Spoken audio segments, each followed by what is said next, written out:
Hello team, welcome to another ATP Geopolitics video with myself, Jonathan MS Pierce. This is Ukraine War Frontline update. I guess, first one in 8 days. It's an 8-day update. Haven't done one since, goodness knows, I don't know, something like the 27th of August. So expect there to be a lot of pins. Right, caveats. I have been at the poolside too much today. Obviously, I'm on holiday, as many of you know, and that means that I am less prepared for this video than I otherwise would be. And annoyingly, there's an awful lot of changes, right? A lot has happened in 8 days for both sides, actually, and I might not be at the top of my game, shall I say.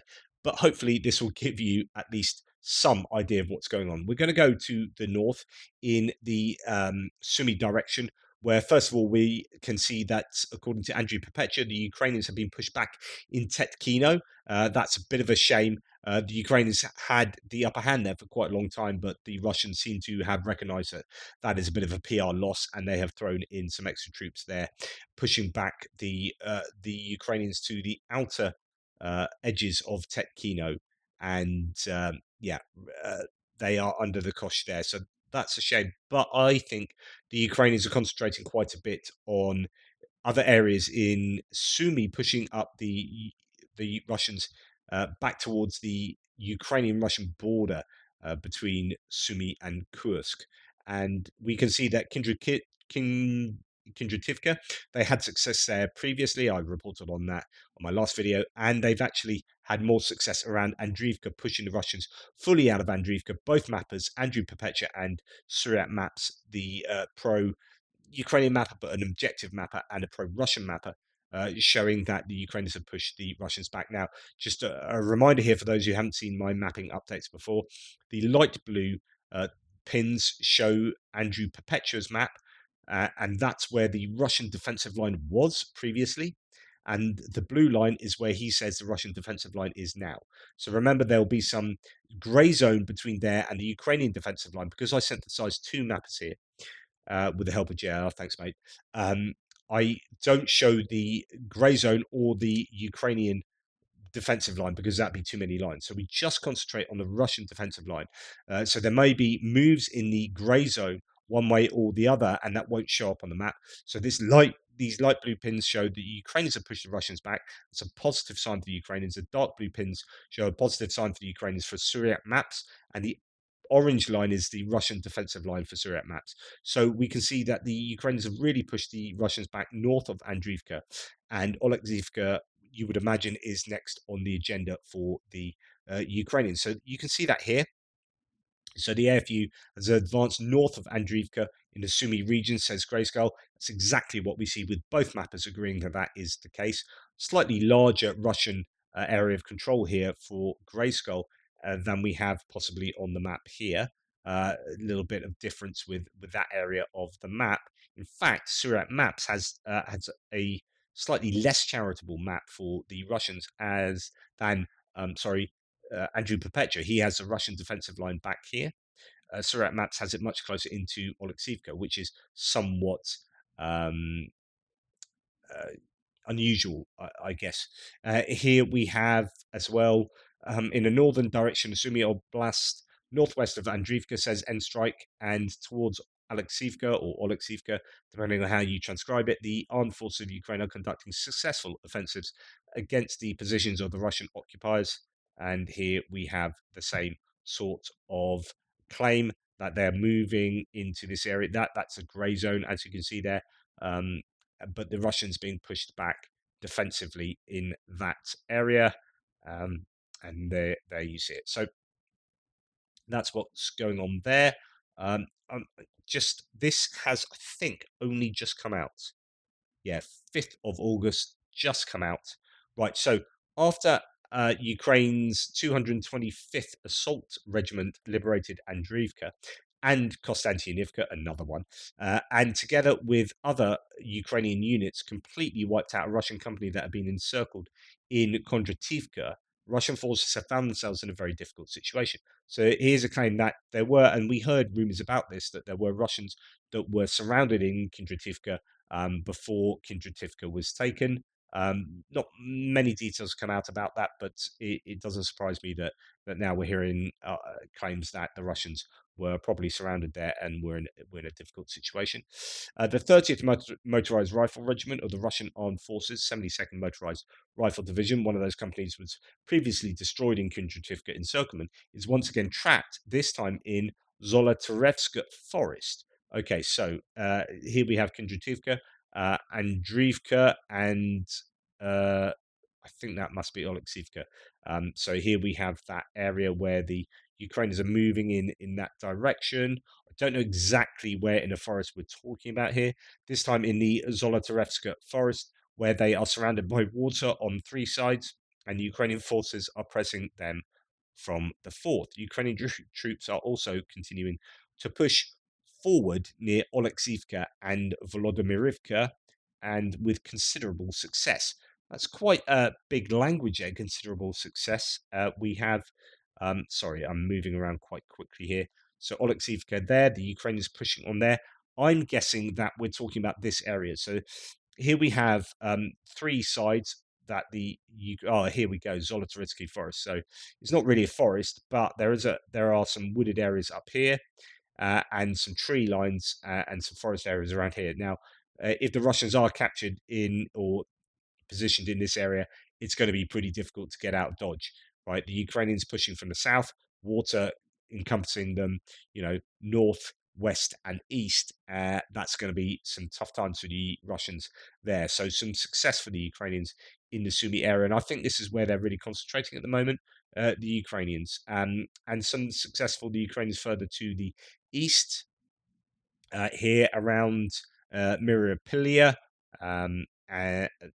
pushing the Russians back to the border. But I don't know, to be honest, whether this is, sorry, my zoom keeps going in and out for no apparent reason. I don't know if this is a rejigging of the map for Surat maps. This was an area where the Russians were still struggling to push the Ukrainians fully out of the Kursk Oblast, that the Ukrainians were still hanging on inside the Russian border around here near Gormal. There's a monastery around here, that kind of area. As you can see, Dnipropetrovsk has its blue lines north of the border, which is the Russian defensive line north of the Ukrainian-Russian border, which means there's grey zone probably here and some Ukrainian purchase there. Surat maps, on the other hand, saying the Russians were all the way down here on a previous mapping update, but now saying the Russians are further back. That's probably just a rejig rather than the Ukrainians pushing them all the way back there. Okay, so that's the Sumy Oblast sort of mocked up there. Now, there are some claims that Andrew Perpetua is saying the Ukrainians have been pushed back inside the Russian border. I'd forgotten they actually had some claim to territory inside the Russian border, just to the west of the westernmost of the two Kharkiv sectors where the Russians have pushed in.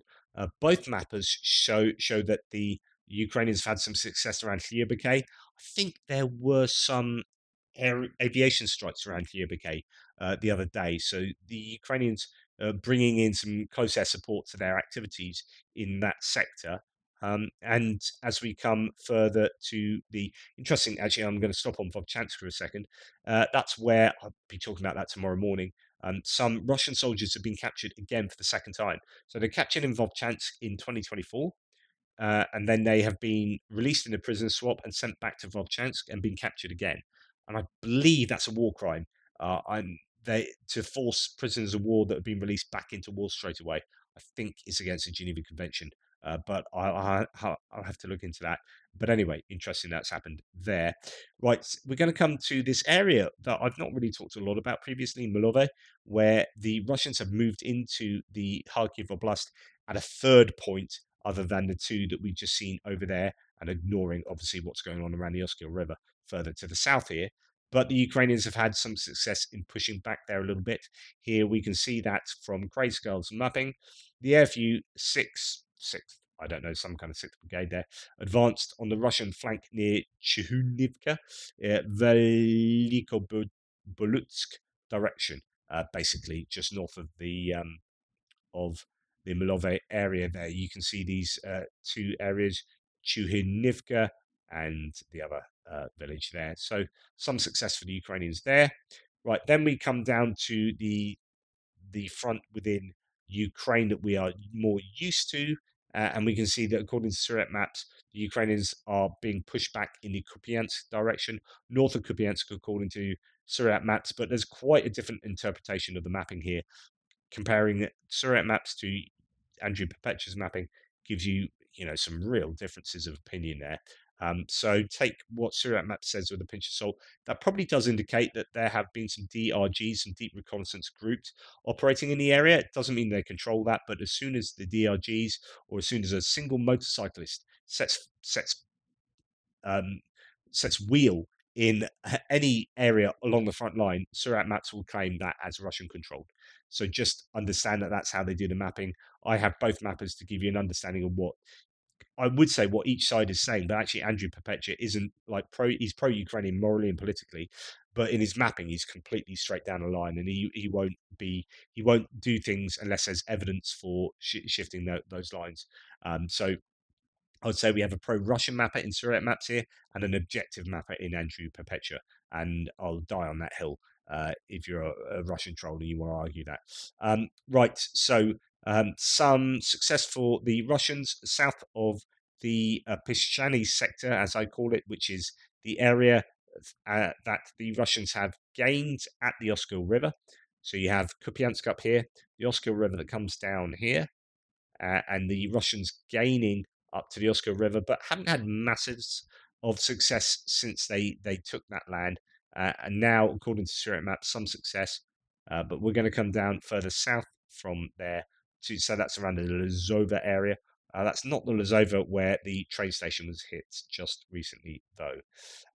So down here, we can see in the I don't know. I keep wanting to call this the Torske sector, but actually it's north of Torske. You've got Torske down here. We'll talk about that in a second. Turney there, but actually it's north of here, on the way to the Oskil River, over in this direction. They are slowly advancing. The Russians having some gradual success there.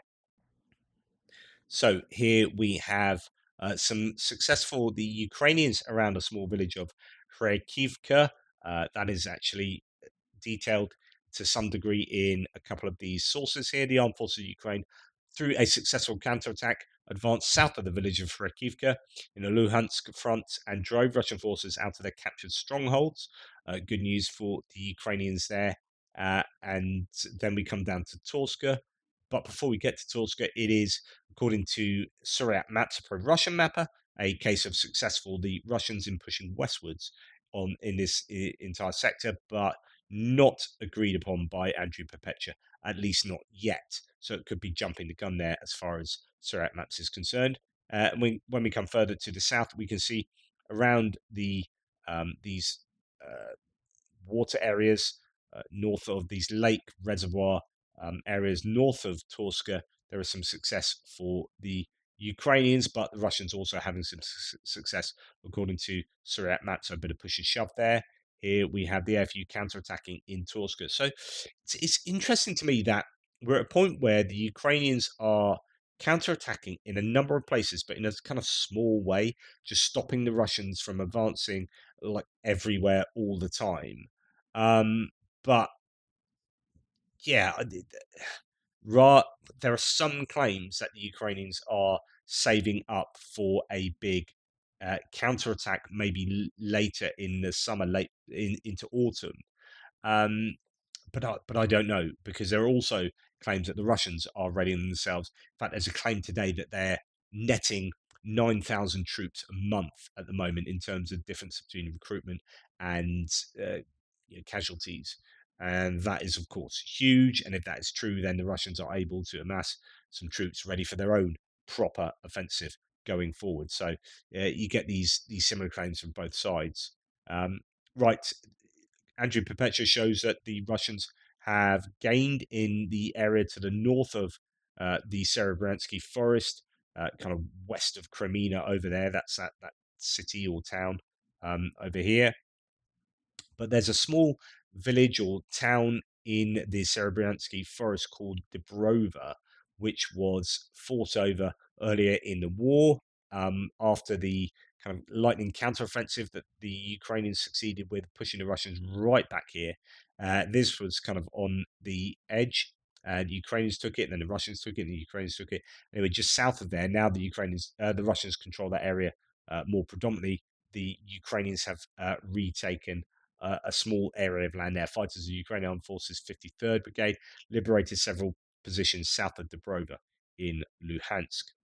And then we'll just leave it with going back to Torske, a play for our analysis of what's going on there. I was able to confirm with the guys fighting near Torske this drawing, as in this kind of mapping there, so that odd area of extended Russian control.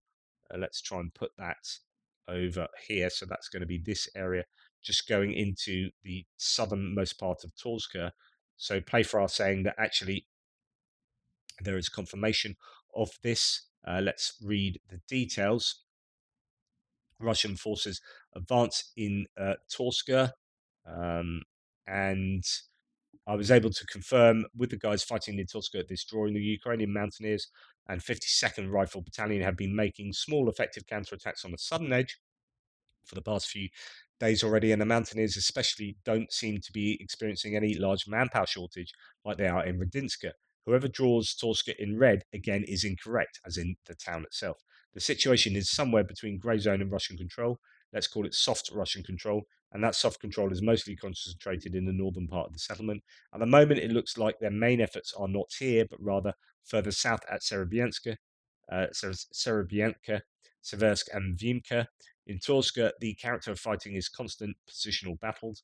Again, it really looks like the Russians have gathered forces for a serious push to capture Seversk, but the Ukrainians are somewhat confident they will not be able to do much this time too. In other words, right, so not too worried about what's going on in Torske, but it's more worrying about what's going on around Seversk, which is south of the forest and south of the Seversky Donetsk River that goes to the south of this forest, which is quite formidable to cross its fairly steep sides with vegetation on both sides. So they really, if they're going to take Seversk, they're going to come from the north. They need to do it south of the river, and the Russians are kind of attempting to do that. They eventually broke the Ukrainians down around, unfortunately, around Bilahorivka, where the Ukrainians had held out in this kind of mountainous area for ages. The low ground, they're fighting over Bilahorivka there, high ground over here, low ground here with the chalk pit there. The Russians, unable to break through for so long, eventually did, and now they seem to be moving fairly consistently towards Seversk. So I really do worry for Seversk, although Playfire seems to think that the Russians might find it more difficult to take Seversk, that the Ukrainians have something to say about it. I don't know what the level of fortifications are around here. I would have hoped that the Ukrainians have built up some fortifications while they were fighting over in Bilahorivka and between Verkhnokamienka and Verkhnokamienska here, these two. So while the fighting was over here, I don't know if it's too close to build up fortifications, but I hope there is something that Ukrainians can depend upon there. Okay, then we're going to come to Chasiv Yar, and it looks pretty bad for Chasiv Yar. There were claims from the Russians, and you can see that from Surat maps. So Surat maps says whatever the Russian MOD says, and the Russians claimed that they'd completely taken Chasiv Yar, and then claims came out subsequently that no, they hadn't, and if you believe it, it's a load of rubbish. But even Deep State was saying this, but the Ukrainians had been pushed back in Chasiv Yar.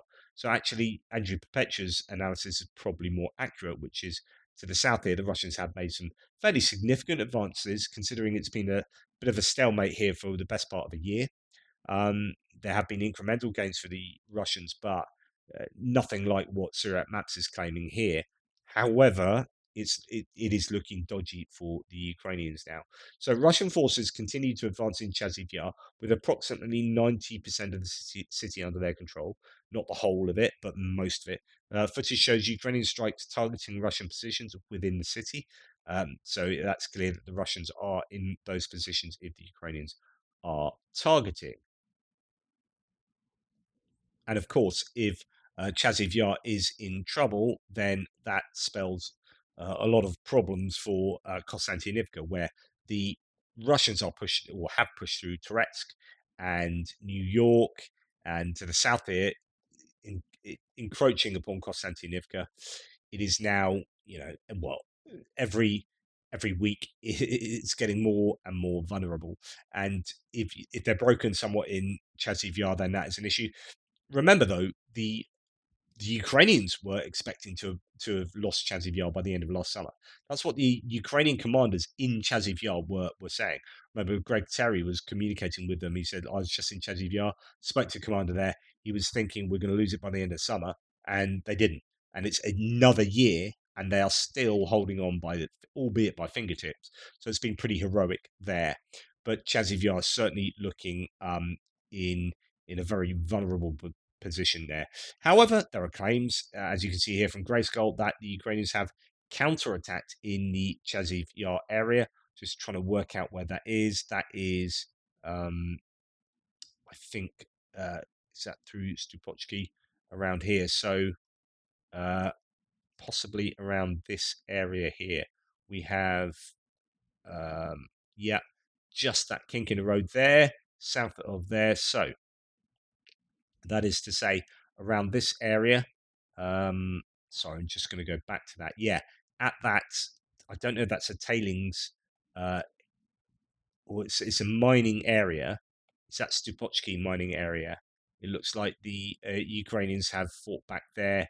Yeah, so there are several mining areas. I mean, Bakhmut, this whole area is a mining region. But that looks like an area where the Ukrainians have fought back. So that's good news that they are pushing back there, not wanting to let the Russians take more and more land and you know make Konstantinivka even more vulnerable. But you can see both mappers admitting that around here it's very tough.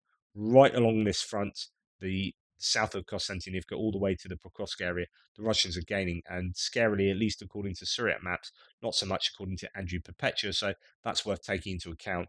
The Russians are having some pretty big success north of Rodinska, at Chavoni Liman here, where they have been trying to push uphill west of the river. There's a river that comes down here. They're pushing uphill to try and flank Pokrovsk, but the Ukrainians haven't given up. In fact, they're still pushing back. The Ukrainians are having some success in Lisivka there, a village just southeast of Pokrovsk. So a lot of talk about Pokrovsk. Russian deep reconnaissance groups getting in there, some claiming that the Russians control all of this area in the kind of southwest of Pokrovsk. Some claiming that no, they although they're infiltrating, they don't have full robust control. So I think it's fairly dynamic, and it is pretty hellish around both Pokrovsk and Myrnohrad. You're getting multiple launch rockets thrown into these areas. No doubt, aviation pummeling the Ukrainians there too. Let's look at some of the sources in this area. So, Toretsk, no big changes. So this is going further to the east. Tourette's direction, no big changes. The Russians are trying to find a way to capture Katanivka and continue infiltrating Sherbyanivka and Petrivka. In the fields between the Terikon and Dnipropetrovsk are some new Russian casualties. Okay, let's put that in context. So sorry to slip back up to here. So you have Katanivka there, and this area Sherbyanivka, where Dnipropetrovsk says the Russians have definitely made some successful gains. The Surat maps claiming that they're even more further to the north, the Russians controlling more ground there, but quite often grey zone is what Surat maps interprets as Russian control. Anyway, that was Toretsk. I think now we're going to come down to further along this. Oh no, Ukrainians successfully counter-attacking around Yablunivka as well. Goodness me, I'm ahead of myself, aren't I, continually? So Yablunivka, that would be good. It's not shown on either of these maps. Could be within the grey zone. As I mentioned at the beginning of the video, sometimes there are gains within the grey zone that won't figure on this map because it only synthesizes the Russian-controlled areas. And if you're taking the grey zone and controlling robustly some of the grey zone, but not pushing into the enemy's territory overtly, then that gain won't show up here. But could be a gain for the Ukrainians. but it's more about the Ukrainians, not giving up on this area and actually having an active defense there, actively pushing back as a form of defense. And then we do get down to the Pokrovsk area around here. So we've got Rodinska, Fedorivka, and we have this Razina area there. And that's what we're going to talk about. This pocket in there that Soviet Maps claims the Russians fully control. That's where we're going now with this. Let's look at the timing of this, though. So this was the 28th, though. So this is 5 days ago. So this could well be, I know this is 7 days ago. So this is undoubtedly out of date now. But the Ukrainians were pushing in Razina and had made some gains there. Very good news, albeit a week ago. As reported earlier today, following successful counterattacks, the armed forces of Ukraine have liberated the settlement of Razina on the Donetsk front. It appears that Ukrainian forces have deployed reserves and launched active defense operations along the Pokrovsk-Myrna line, aiming to repel Russian units through tactical counterstrikes and counteroffensives and to neutralize the threat of a possible encirclement. So this is apparently the case, that the Ukrainians have deployed extra forces to the Pokrovsk area to try and stop the Russians from taking it, certainly from taking it so easily. Not that it has been easy hitherto. And here we have August the 4th, so much more recently. This is the village of Lysivka, which is marked on the map as a Ukrainian gain. Ukrainian armed forces fighters, following a successful counteroffensive south of Pokrovsk, expelled Russian forces from the central part of the village of Lysivka. Says end strike here, and that is followed up by a grey skull as well, showing that the Ukrainians have taken basically the whole of that village. And you can see that from Surat maps here. Dnipropetrovsk has that too, but we'll have that in grey zone, which is kind of saying the same, I think, as no, to be honest, he has the Russian defensive line still controlling. Sorry, my bad. He has a Russian defensive line still controlling the large part of Lysivka. At least the northern area there. It seems to be split into two roads here running parallel to each other. So he is in disagreement, but he may follow suit, as this was a fairly recent update showing that Ukraine is controlling that rather than that being grey zone. So the yellow there means that Ukraine's control that, and this grey area being the grey zone. So Lysivka, success there. And actually, all over, Endstrike then says, cross direction, Ukrainians managed to push back Russian units from the Chervony Liman direct area, directly in the northeastern part of Pokrovsk and also near Lysivka, as we just mentioned. So that is both here and Chervony Liman is where we were just at. That's this area around Razina as well. So it could be that the Ukrainians are really trying to push back the Russians all over the Pokrovsk area. That whole cauldron, they aren't willing to give it up. And of course, really, they want to be concentrating on that northern area up here, where the Russians are able to close the neck of that cauldron, get across this main supply route as it comes north to south into Pokrovsk. They would want to interdict that fully. But the Ukrainians pushing back there, so that's good news. And this is what we hear today. Similar sort of area. You can see that cauldron there and some circled areas on the ISW map that this person's talking about, both in the northern area, but also in the eastern area and right along the south. This particular source says, Battle of Pokrovsk, intel update 4th of August, so yesterday, Ukrainian forces recently advanced in the Pokrovsk direction. Key points, geolocated footage posted yesterday indicates that Ukrainian forces recently advanced northeast of Krasny Liman, okay, and southeast in Lysivka. Yep, we've got both of them. Russian Mill blogger claimed that Ukrainian forces counterattacked near Shevchenko as well. So that's interesting. So this is further to the west. So Shevchenko is here. So there could be a push back in this direction as well. And that'd be good news for the Ukrainians pushing back on multiple sectors. Russian forces are attempting to use drone swarms, in which one reconnaissance drone dropped several first-person view drones near a Ukrainian position. So that is something the Ukrainians have to worry about in that sector. And then we're going to come further down. So good news that not too much of a change around the area south of and southeast of Pokrovsk until we get down to this area. I don't know what sector we call this now, but you've got Dachnia, Valta. Anyway, around here, Nova Ukrainka there, the Russians have had some success, although it's not overly obvious from these two mappers in this area. It's more in this pocket here. But there is a mapper here that says in the Nova Ukrainka area that the Russians have had some success there, right on, looks like, is that the river or is that railway? Um, I'm sure. Oh no, it might be a different Nova Ukrainka. Oh, I'm gonna have to look at that now, unless, yeah, unless the map is tilted. I think that's a different Nova Ukrainka. Typical. I thought I know where that is, and it's not. Yeah, I'm at a loss. That could be anywhere along the front line, I guess. There are so many different names of places. Nova Ukrainka is a name that I've seen a number of times as well. So I'm not 100% sure where that is that the Russians have made a gain. But anyway, they made a gain in the settlement of Nova Ukrainka, just not this one. That's Nova Ukraina. On the map, it's Nova Ukrainka actually. So that's a typo from the source there. It could be here, it might not be. Who knows? Anyway, moving on, you can see some gains for the Ukrainians around Zeleny High. But I don't, yeah, uh, you know, I'm not too cognizant of any details concerning that. I don't think I have any sources talking about that. Yeah, we're coming down to Maliivka, which is not there. No.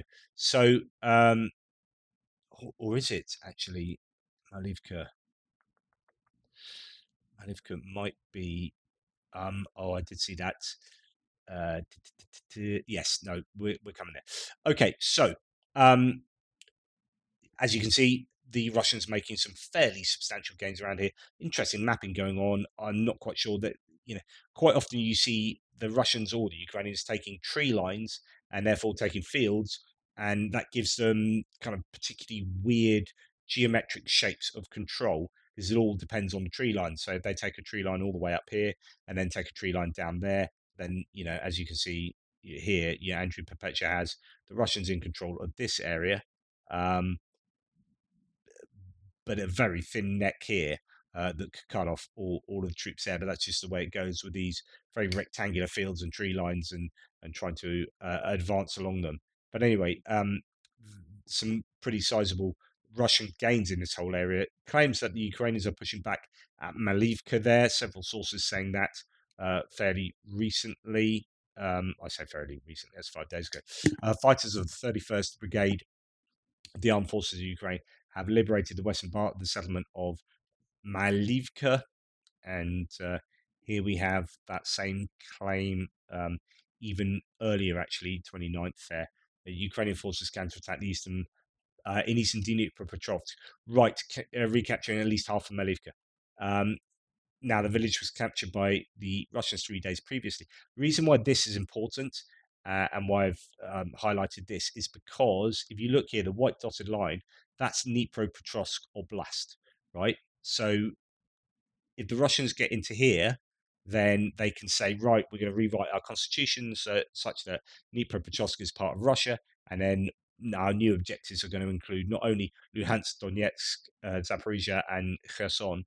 We're going to retake Dnipropetrovsk as well. So this is why you'll probably see the Ukrainians fight quite hard to keep the Russians out of Dnipropetrovsk in this Maliivka area. But as you can see, the Russians are really pushing along this front quite a lot, and that will be probably due to the PR of Dnipropetrovsk. So yeah, so good news for Ukraine previously. I don't know if that has maintained since then. Okay, and then we're going to come along to the south now, and not a lot to report until we get to Kamyanska, where there is all sorts of stuff going on. It's pretty dynamic down there at the moment, and there's a lot of fighting around all of these areas where the Russians had got across. Basically, you've got these, I think it's a sort of causeway. I don't know what it looks like exactly now, because if you zoom out the map, as I've said to you before, it suddenly sort of renders into not a lake, because of course um, the dam, the Kakovka dam, was blown up. So this all drained, and it's now kind of rivers and a lot of, it looks fairly chalky there, doesn't it? But I don't know what the the soil type is, but it's not a reservoir. But as soon as you zoom in on Google Maps, it goes back to being a an area of water. So bear that in mind, that this almost certainly won't, although that is a river coming out there, it won't be quite the river it is, and there won't be quite the water that there is on this map. And the Russians used to control the south of Kamyanska, the Ukrainians to the north of it, and then the Russians pushed through. And as you can see from all of these different colored pins, it's just a bit of chaos as to what's going on there. So here we had a 28th of July, so 7 days ago. Good news, soldiers of the 210th Separate Assault Regiment of the Armed Forces of Ukraine. As a result, successful counterattack drove the Russian units from the village of Stepnohirsk. So this is quite far to the north here, pushing the Russians back there. Now, Dnipropetrovsk never had them fully in control of that, so it depends, who you're listening to. Grayskull here says the Ukrainians advanced north of Kamyanska, Zaporizhzhia direction. So this is, you can see the sort of causeway bit there and the river area. So this is that general area here. The Ukrainians taking back control of. It might be going in considerably to the grey zone. And then we have a more, and this is August the 3rd, so more recently, this is a more charitable map for the Ukrainians. The Ukrainians have liberated Plavny, which is part of the Kamyanska area there. So this is Plavny up here, liberating, if you see on that map, right down to almost the top of the causeway here. So Ukrainians controlling all of this area according to that. So according to that map. And so yeah, I don't know quite what's going on here exactly. It seems to be fairly dynamic. The Ukrainians will not want the Russians to get any real serious foothold going forward there, because it's next step. Next step Zaporizhzhia over here, and they don't want to allow Russian artillery to get remotely close to Zaporizhzhia, because that is a major city, and that will be a real issue. There were claims that the Russians were going to launch a major counteroffensive or offensive from here. We haven't really seen that materialize, but they have pushed. Depends what they've got left in the tank, really, in terms of reserves and troops in general. Anyway, that's enough from me. Sorry, I have been somewhat unprepared for this, but it is what it is. Hopefully, it's been of use. Take care, and I'll speak to you soon. Toodle pits.